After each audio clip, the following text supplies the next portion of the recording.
These scoffers are willingly ignorant. That means dumb on purpose. You say, come on, is it possible to cover the earth with water?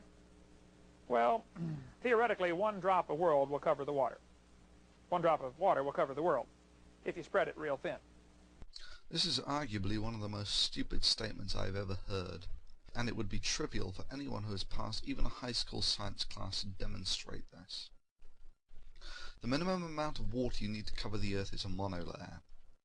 After this, all you need to know is the surface area of the Earth, which you can get just by typing surface area of the Earth into Google, and the area occupied by a water molecule, which you can estimate just from typing dimensions of a water molecule into Google.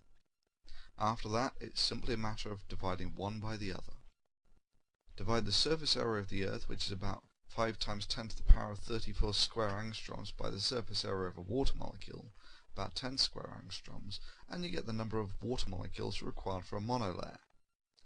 Avogadro's number and the molecular mass of water later, you find that in order to coat the Earth with a monolayer of water, you need about 150,000 tons of water.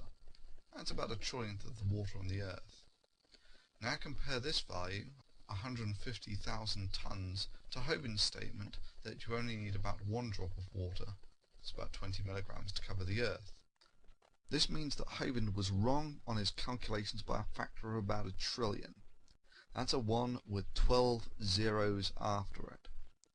I don't think I have ever seen anyone get an error of 1 trillion before. That's the same error as stating the distance from the Earth to the Moon, whose actual distance is about 400 million meters, is less than 1 millimeter. It's about the thickness of your big toenail. That's the same error as stating the number of stars in our galaxy, which is about 500 million, is less than 1. That's the same error as stating the age of the universe, which is about 15 billion years, is less than 1 week. That's the same error as stating the tax Hovine owed, which is about $1 million, was about 1/1,000,000th of a cent, which probably goes a long way to explaining why Kent Hovine is currently serving 10 years in jail for tax fraud. The calculation is trivial to do, and I would expect anyone who has even a high school education to be able to perform such a calculation. Yet Mr. Hovine claims to have taught high school science 15 years and to have a PhD.